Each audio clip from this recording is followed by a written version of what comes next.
Hello and welcome to a different league on F1 2016. This is the TUF, so the Ultimate Formula League. I was invited by one of my friends, Paul, very kind of him, to this league because standing as a reserve. I don't generally like midweek leagues, midweek races. I find them quite difficult, but I thought I'd give this a go. So this is TUF China, 50% race, dynamic weather, you know, all the usual good bits. And I've been in the Red Bull today, so not one of my favourite cars, but after seeing what TR Martin can do with it, I thought give it a crack. Into turn 1 now. It's a good line. It's quite tight. We're letting it drift out a little bit wide, cutting back for turn 2. Turn 3 now, trying to focus on getting the best traction. We've got traffic as usual. On our quality rounds, we tend to get quite a bit of traffic these days. A bit of slipstream though, which is, I suppose it negates anything we lost. Nice and light on the brakes, good short shift, good rotation. It's a decent exit. Purple in the first sector as well, so here we go with the fast stuff. A little bit of lack of commitment there, not knowing how the car's going to react. Did do well there on the second part of the S's though. This is crucial for traction, and it's gone quite well. I'm quite happy with how that went. You know, could have easily spat me off. Now this is the killer. Like nice and late, try and get the car straight as possible. Gone to the first, which is not what we usually do. So we've lost a little bit of time, lots of short shifting, but the actual exit in the end wasn't as bad as it usually does when you got on the first gear. If you got on the first gear, the car becomes quite unstable, so it's a bit of a mistake for me there.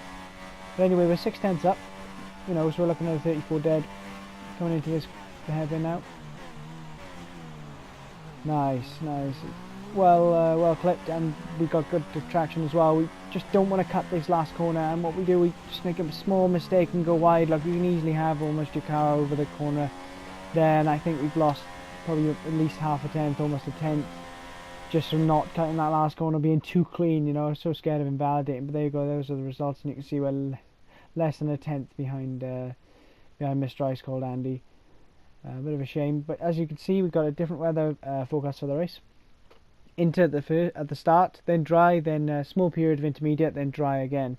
So I'm going to go low on fuel because it's quite easy to save fuel, especially in wet conditions around here, and it's going to help my tyre wear too. So it's quite an open race, open to a lot of strategy. And here we go, having done the formation lap, looking forward to a decent race here.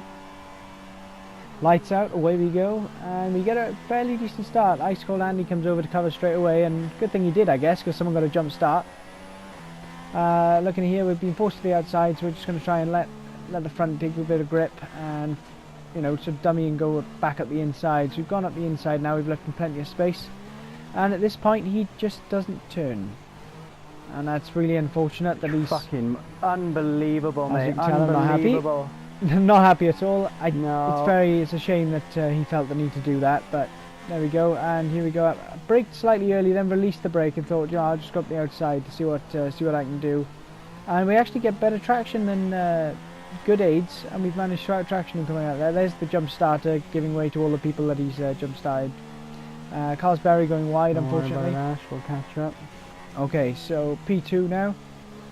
Back within, you know, a second or two of Mr. Ice Cold Andy, and I can tell you that incident did get reviewed and no penalty was given. If I had taken damage, then I guess they would have given a penalty, but I think I lost a good, you know, 3 or 4 seconds there being pushed outside of the track, and the FIA deems that you cannot crowd a car off circuit.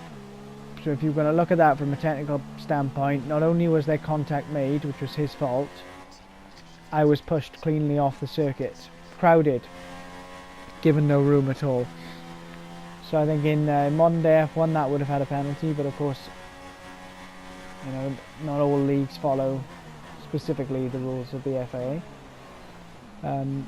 But no matter, we got through it unscathed, and you can see he's quite quick, and I know that he's a wheel user, which is an advantage in itself, and I know he uses at least traction control, if not ABS too.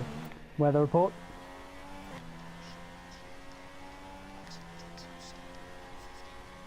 So we're only expected to stop in 15 minutes. So he's a TC user, meaning that he has his advantages, and usually I'm quite quick in the wet. but in the Red Bull I'm not quite sure of the conditions yet. But in the dry I know he's going to be very, very fast. There we go, we've got a bit of a kick of oversteer and another kick of oversteer there. You can see I'm not quite sure-footed in the Red Bull. I'm still a bit, you know, heated from what had happened. I did try and calm myself down, as you may have heard, in the middle sector of the first lap. Just chill out, keep going. So we saved a little bit of fuel. We're in second place, and on lap 2 you can see that Andy's pulling a gap now. My main focus is just keep these tyres alive, wait out the wet weather, and see what kind of strategy plays there will be later in the race. You know, it could be safety cars, could be anything, so I'm keeping my head to make sure that I don't fuck that sort of thing up, and just do what I can in the Red Bull. And I have adapted my setup to try and pull it away from the bits that I don't like, but still, you know, just got to deal with it really. That's part of being a reserve, part of the challenge, part of the new exciting challenge that I've got coming to the channel now. Coming towards the end of lap 2, starting to think now, when is it going to dry up? First 2 blocks of the race, you're probably looking at the first third. Also looking to just stay ahead of good aids, just keep my position, keep chill, and just think about the opportunities later in the race, and make sure that I've still got mental ability to commit to this 100% later on. Oh, and the curb almost throws us off there. That was close. So you see Andy sets the fastest lap and we're half a second behind that, so I know he's going to just pull away. Coming towards the final sector of lap 10, you can see Andy's pulled a 6-second gap. Now that's quite substantial. But you can see it's also starting to dry out, and it's quite dry at the moment. You still see quite a bit of spray, a bit of dots on the camera, but I know that China dries out quite quickly because the track temperature is quite hot. Even though it isn't that sunny, the track temperature still tends to get quite hot. And I'm thinking now,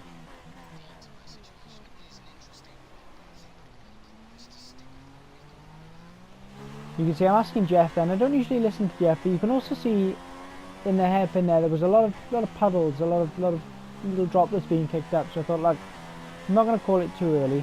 I'm going to go for another lap and just play it safe.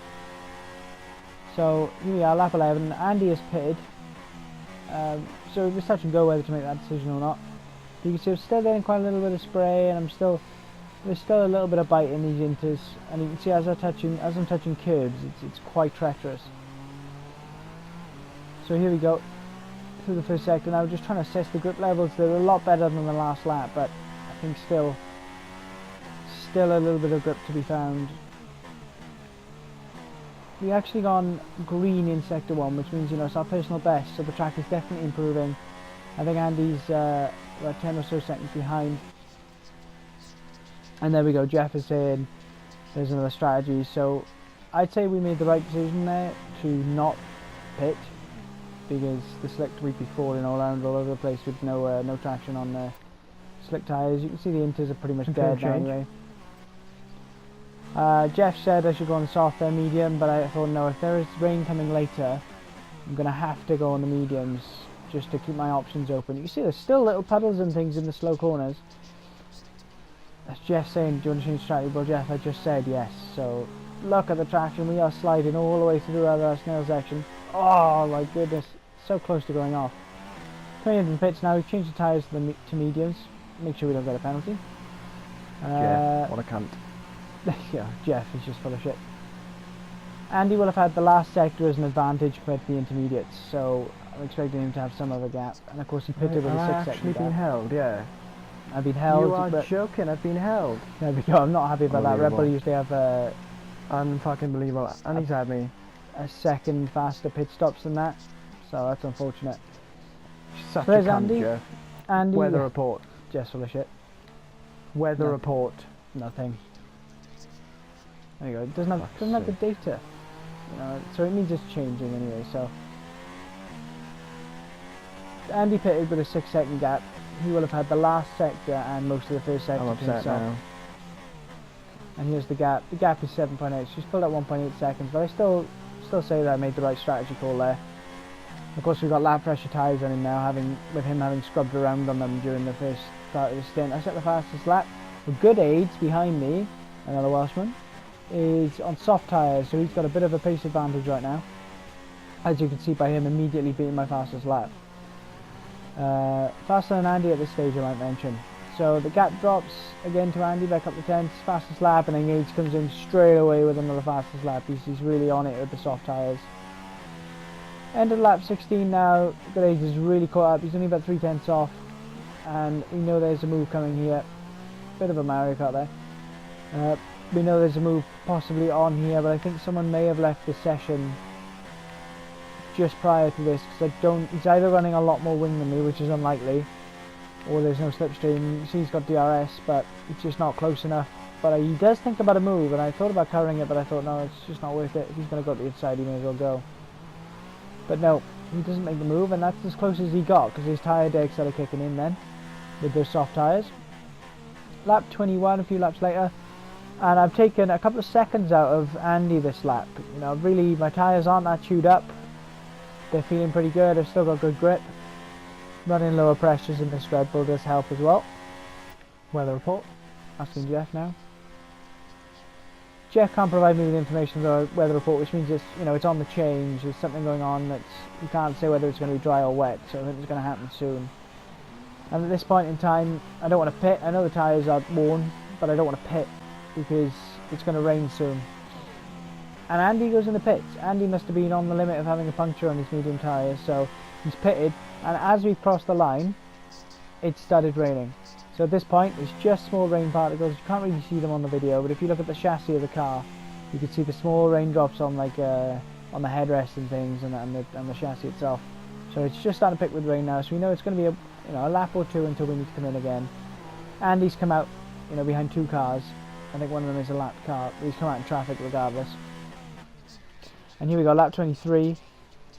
It's changed quite quickly. Jeff's saying that we need to change strategy. We've got some lap traffic up ahead. But look how treacherous this is. Just look at the throttle input. That is so difficult to control in these tricky conditions. But it is now time for inters. As you can see, half the field is already on intermediates because they've pitted. Oh, it's just falling a bit different for us. There we go, DRS disabled, falling a bit different for us. But this is definitely the right time to pit. He's saying that I can't pit, but my teammate's just left the pit lane, so I don't know what he's just talking absolute crap, as per usual. But here we go then into the pits. Got to make sure that you don't lock up here, which I almost do. Almost in the gravel. And then make sure you slow down quickly enough for that. That's not too bad. Gap to Andy is 14.2 at the moment, so that's a fairly good gap. I'm just going to check the race director now to see what kind of penalties people have got, and I don't think Andy has one, so I'm... You got a single penalty, what the fuck?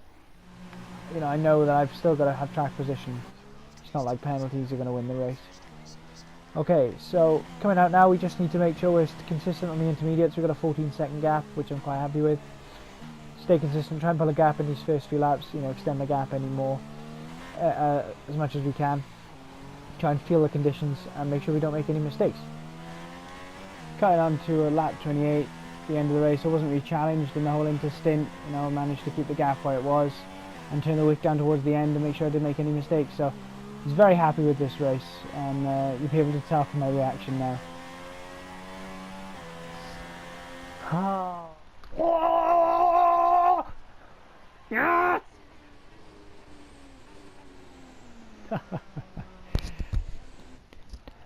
Fucking nailed it.